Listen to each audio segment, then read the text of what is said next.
Hello everyone, I'm Patti Núñez and I'm going to present Writing an Online Dissertation, an Unexpected Failure. This was part of my PhD research project and its purpose was to look into the academic digital literacy practices around the writing process of an academic paper. In this case, the final research paper that the online BA in ELT students produce for obtaining their degree. In other words, their dissertations.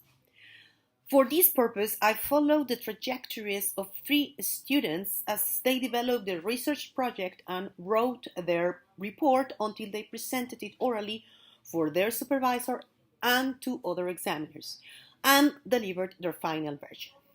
This is expected to take up to 7 months, most commonly, and within this time there are emerging events and practices that may overlap and intersect and which shape their decision-making and problem solution processes. The research context, as we can see here, is fully digitally mediated, and I focus on a specific course, which is the research seminar. For this seminar, it is that the students have to develop their research project. The theoretical framework of my project deals with main 4 areas. The first one is L2 student academic writing. This within an academic literacies framework. What does this mean? Well, very commonly, what we expect from student research writing is usually based on the writing conventions of an academic research article. Reality, however, is much more complicated, as the students bring with them a variety of social, cultural, educational, and linguistic backgrounds. So, expectations and reality do not always correspond to each other. Nonetheless, this doesn't mean the students' choices are not valid, incorrect, or deficient. This implies understanding literacy as a social practice. And this is precisely the second area of the theoretical framework of my project. Briefly explained, understanding literacy as a social practice involves considering what people do around a text and how, why, when, and where they do it. Meaning making is central to this, and there are emerging events and practices as well as decision making and problem solving processes taking place. So we are talking about people interacting not only with texts but also with other people in order to make sense of the world and construct knowledge. Then we have the area of digital literacies. But this is not only about people knowing how to use digital resources, but people knowing what to use and how to use it, all of which is emerging and changing within a socio-cultural context. Why to use it, because there is a purpose. When to use it, as it is historically situated. Where, since it involves different domains of life and settings. And therefore, this implies a critical assessment of the use of digital resources and embraces the understanding of literacy as a social practice. Finally, we have the area of emotions.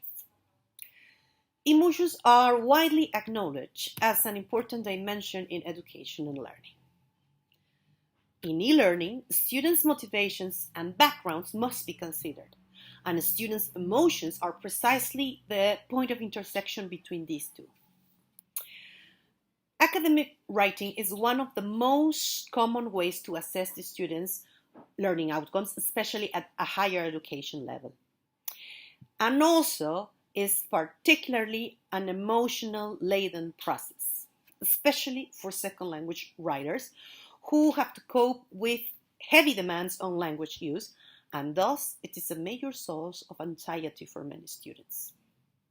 Now, negative emotions do not necessarily imply failure, but they can certainly feel like it. Novice academic writers, like the participants of this study, are known to struggle with emotions along the challenging process that academic writing entails, and tensions between students or supervisors are commonly expected to emerge. There is a wide range of emotions when writing under these circumstances, and this can influence whether positively or negatively the writing process. Emotions in this project then evidently emerged as an important dimension, one that has even more pedagogical implications in online learning environments that may have been attributed to it. The research approach here was that of a case study because it provides a unique example of real people, that is, the online undergraduate students, in real situations, that is, their academic digital literacy trajectories while writing their final research paper.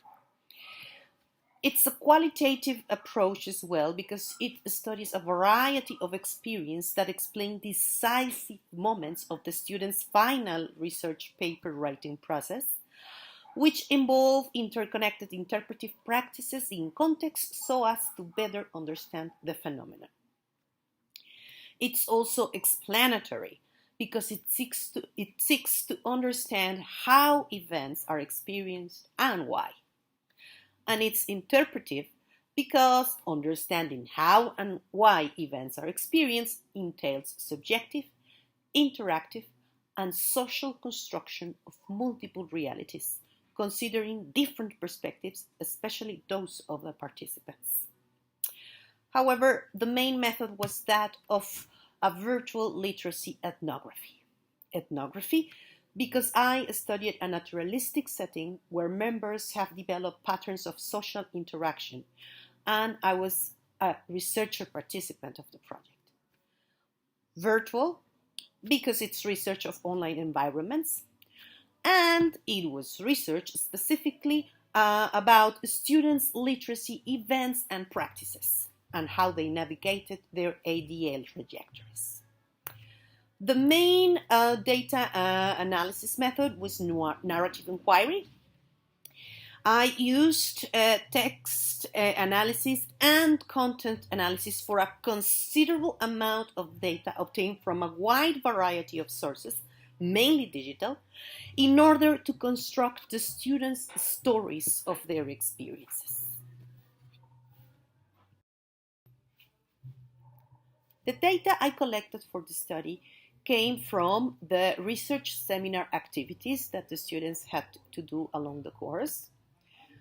All Eminus interaction, Eminus is the institutional platform, and all the interaction they have among themselves or with the facilitator. All the email interaction the students had with their supervisors. All WhatsApp conversations among the students and their supervisors or the students and the facilitator. All the students' drafts and their final version, as well as the feedback provided to those drafts and final version by the facilitator, the supervisors, and the examiners, and the interviews.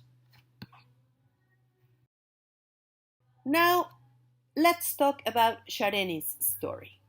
At the moment of the study, Shareni was 49 years old. She has Mexican indigenous background. Before entering the BA, she worked as a stylist, but also as an English teacher. Why? Because in her early youth, she lived for almost 10 years in the USA. And people knew about that in her town.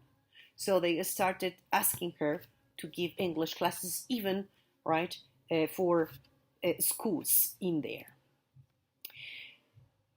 Once she entered the BA, she was an outstanding student, right? Her GPA was that of 9.57. All teachers were happy to have Shareni as a student, and they spoke highly about her. Her academic digital literacy trajectory, that is the writing of her research paper, took 5 months only, when usually 7 are expected. And she did finish the BA in the shortest amount of time, which is in 2.5 years.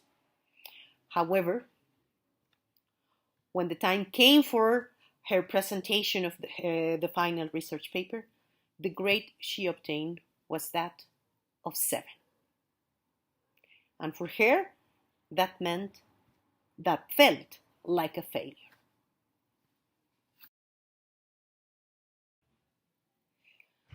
It was 11 at night on a Friday. She was about to submit her final version, and it was then that she realized she felt lost. But let's go back to the beginning of the story. Let's begin with Shareni's project. Shareni's project was an action research study about the impact of a singing context on 6th grade language learners. She had already implemented her action plan by the time she registered in the research seminar, and she was very happy with her results. Her students had worked autonomously, they hadn't complained about homework, they always took their homework, and they seemed very happy to come into the classroom. All in all, she was very proud of her project.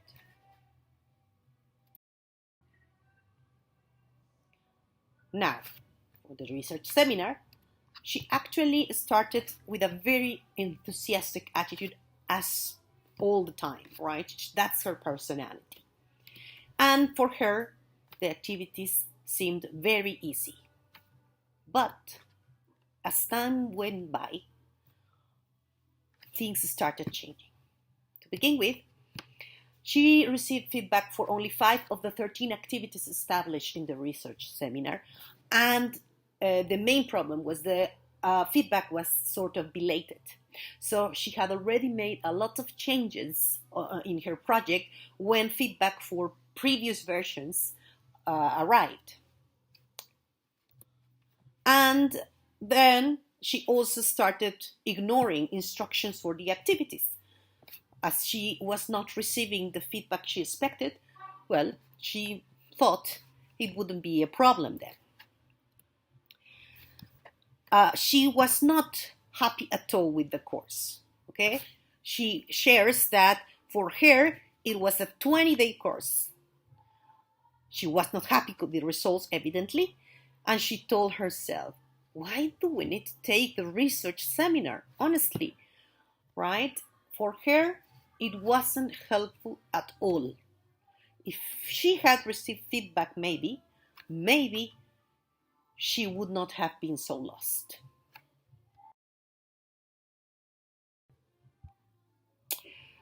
However, despite this perception that Shareni had of the research seminar as something pointless, along the process, along the course, she actually integrated her supervisor's comments and her own reflection in some of the activities of the research seminar.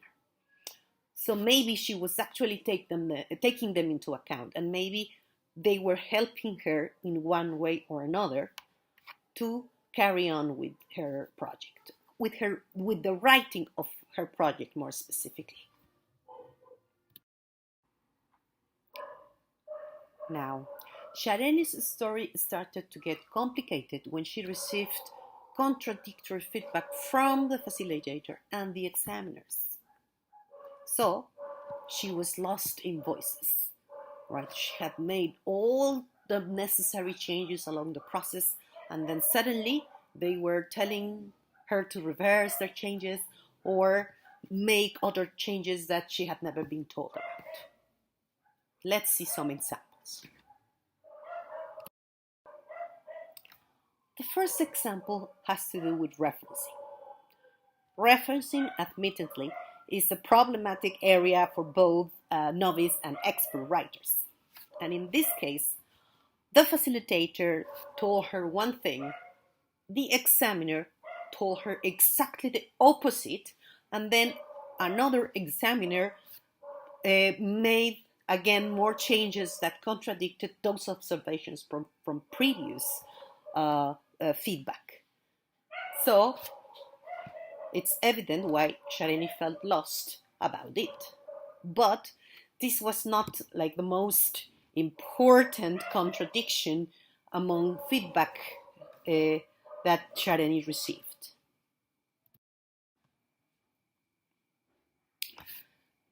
This is a particularly important example because it's about Shareni's research questions and objectives. The facilitator observes that metacognitive skills must not be included in the questions.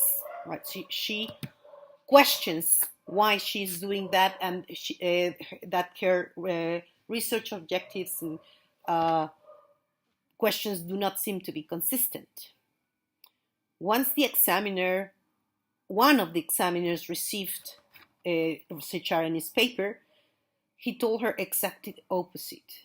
That why, as they had talked, she hadn't included this in her research questions.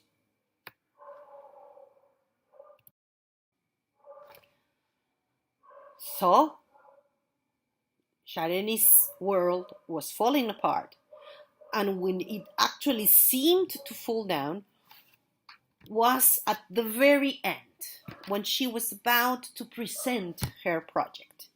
And it was those last minute major changes that the facilitator and some of the examiners told her to do that made her feel as if she had failed all along. Along the process, with her supervisor, with whom she communicated at least 3 times on the phone, she actually received very positive feedback. From the examples, we can see that in a first conversation, he told her that it was all very good, and in a second conversation, that she was right to stick to what she believed was the right thing to do, that they could finish if they speed it up. And in a third conversation, he even congratulated her because she was doing so well, that all the hard work was paying off, that there were only little things she had to correct, right? But that she didn't have to worry because she was doing very well.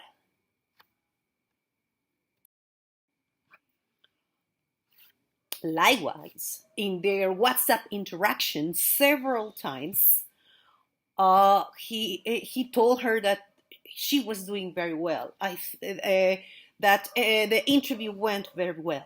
That the analysis was going okay. That she hesitated, and she actually asked him, "Am I doing well, or should I go back?" And all feedback she received was that she was doing okay, and that she should keep up with the good work.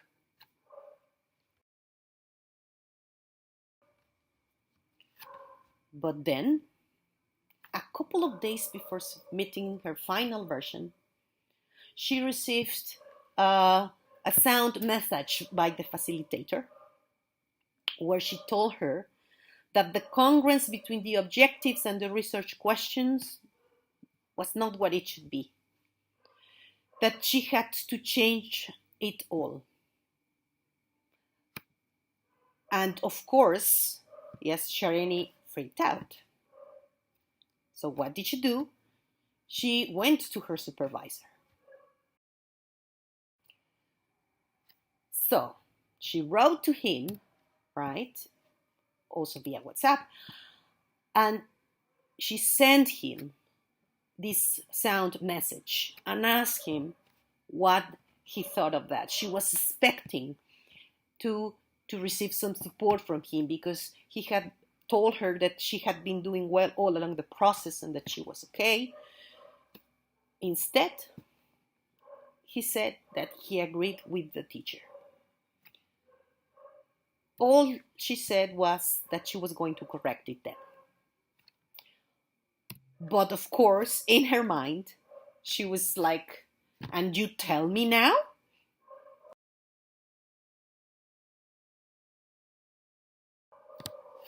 For Shareni, this was very frustrating.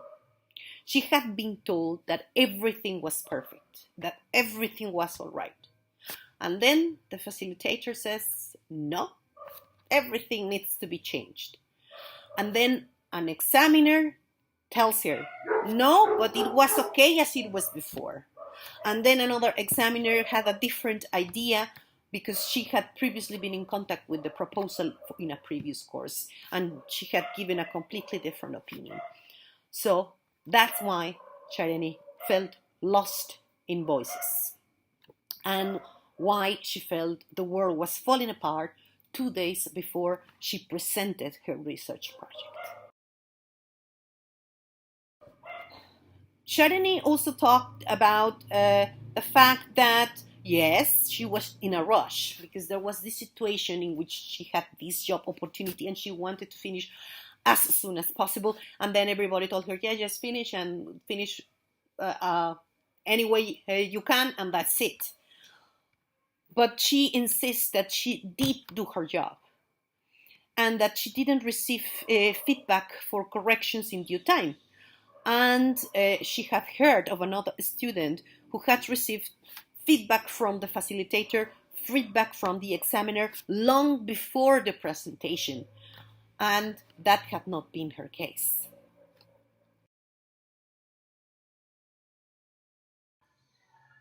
So what went wrong? First of all, communication. Lack of effective communication from both sides. Because Shareni admitted she didn't tell anybody how she was feeling, and that by the time they scheduled their presentation, this job opportunity had been lost already.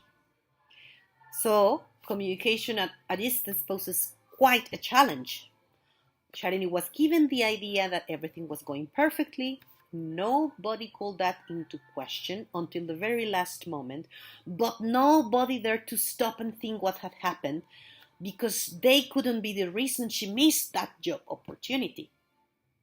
But still, if she had been making steady progress, why not tell her before that something was not going well? Contradictory feedback and belated was another of the main problems. But obviously Shareni realized that it was impossible to please everyone, especially at the very last minute. So frustration in her case was huge. She felt that she had been left alone, that she had not received actual support, and that she had no one to talk to. And she also felt that it was very unfair not to have had the same opportunities for corrections as her classmate. So what now? Well, we are actually trying to make some changes, promoting effective communication among all the people involved in this process. We teachers are sometimes absorbed by our workloads, really, really absorbed. But well, we are trying to make it easier for them as well by socializing the students' guidelines for the final research paper among both supervisors and examiners. And we try to remind students as well that it's their responsibility to keep in touch with their supervisors, but also we remind the supervisors that it's their job to provide sufficient and timely support, and the role of the facilitator in case is monitoring that this is actually taking place. Also, for the research seminar, we are trying to make it more relatable. What's that? Okay, we are trying to give it more teacher presence. details for every unit, different and more attractive interactive layout for the course. We want to make sure also that students feel that they can contact the facilitator if something doesn't seem to be going as expected, and make sure that they know they have someone else to talk to along this process. It is vital that the students do feel the teacher's presence somehow.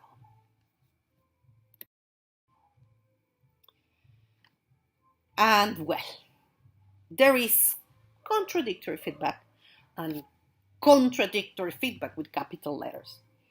Yes, we have to avoid this time of problems. We have to define, we're working on defining the roles, the exact roles of the facilitator, the supervisor, and the examiner, and to promote consistent supportive practices of the students so that they feel they are being supported and that they are being treated equally as well.